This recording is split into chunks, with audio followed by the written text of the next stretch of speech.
السلام عليكم ورحمة الله وبركاته. متى قف يراهده وحولبه حالد والبه وقت والبه مر والبه ها أجو أديجنه أو حسوسنو وحد كنت راهده مية نفط هذا مر والبه يعني وحولبه نلش هذا رب أم هالربين هدي أتكون جوابتي ها أجو إن تهاي قف نفتيس مر والبه مية كدهاية وحن أني رهنا ها علشان وحن ربنا إن ضدك كفرحنا وحن رجينا هدي أن ضدك ها كن رهنا oo wax walba ay dadku noo soo bandhigaan aan aqbalno dadku inayna jeclaanayaan waxaan u malaynaynaa haddii aan niraahno maya in aan nala jeclaanayn ama inay naga dhigayso qof aan dadka qiimo ku dhex lahayn waxaan u malaynaynaa yacni gudaheena markaan annaga iskula hadlayn waxaan u malaynaynaa haddii aan niraahno maya sawirka ay dadka naga aaminayaan inuu yahay inaan danaystayaal nahay inaan dad qalafsan nahay inaan dad xun aan nahay laakiin jawaabtu iyo faham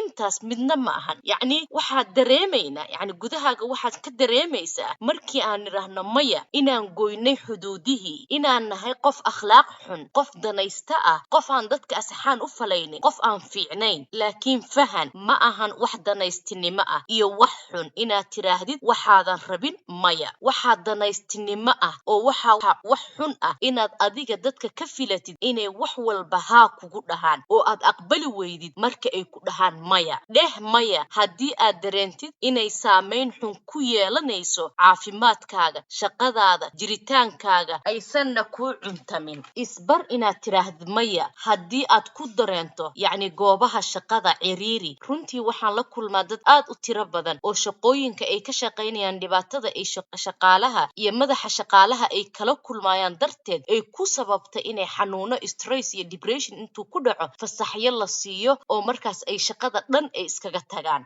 marka haddii aad adiga ciriiri ku dareentid meeshaada shaqada gurigaaga meel walba aad yacni dad aad isku arkaysaan ama dad wax isla qabanaysaan yacni marka aad dareentid pressure ama cadaadis wuxuu kaa saamaynayaa caafimaadkaaga yacni waxaad ahaanaysaa qof aan habeenkii ka hurdaynin yacni dad waxaa arkaysaa isku dhex khaldaya shaqadii hawsheedii iyo shaqadii guriga yacni waxba iskama gelin shaqada markaad joogtid waa hawsha shaqada waad ka soo dhex baxday markaad gurigaaga iyo danahaaga kala qabsanaysidna waa danahaaga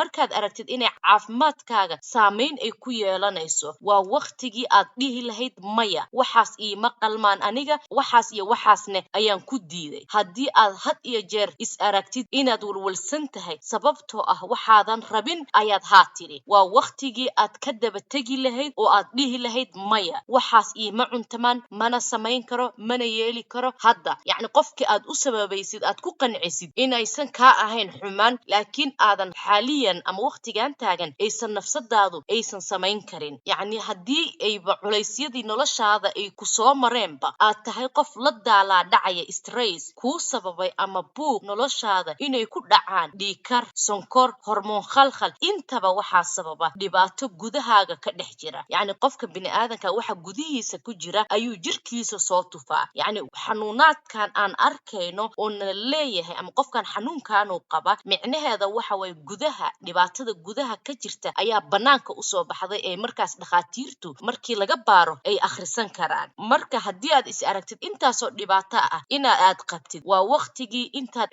meel cidlo ah aad fariisatid aad tiraahdo no waxaas iima qalmaan aniga ogow oo niyadda ku hay wax ka muhiimsan caafimaadkaaga inuusan jirin tusaale haddii aad tahay qof mar walba aqbala wuxuusan niyad ahaan u jeclayn oo haa uun yiraahda wax walba waxaan ku siinayaa tusaale balastiig ama lastiig soo qaado lastiigga kala jiid ilaa imise ayaad kala jiidi kartaa mar uu kala go'o wuu kala go'ayaa sidaas oo kale ayay adigana noloshaada u kharibmaysaa yacni iskugu dhex yaacaysaa aadan hadafkaaga nolosha aadan u gaari karin waxbana aadan u qabsan karin weligaadna aadna ku noolaanaysaa ciil iyo caro qalbigana ugu haynaysaa marka qof muslimaad tahay intaad ciil iyo caro qalbigaaga ku hayn lahayd marka horeba waxaad tiraahdaa waxaas aniga ma awoodi karo mana samayn karo laa yukallifu allahu nafsan ilaa wuscaha yacni wuxuusan ilaahay culays kuu saarin adiga naftaada culays ha ku saarin inaad tiraahdo maya ma aha micnaheeda inaadan ixtiraamin dadka ee waa inaad naftaada ixtiraamtay marka hore naftaada ayaa wax walba ka muhiimsan farasti laakiin mararka qaarkood maskaxda ku hay inaad tiraahdo maya waa in aad qaadanaysid waqti nasasho iyo gooni la noqod maskaxdaada si aad ugu tababartid naftaada inay noqoto mid adag oo u diyaar garowda wax kasta oo caqabad ah kana tilaabsata ka yeel naftaada mid xoogan caafimaad qabta maarayn karta howlo badan iyo xaalado adag adigoo caafimaadkaaga wax saamayn ah ku yeelanaynin haa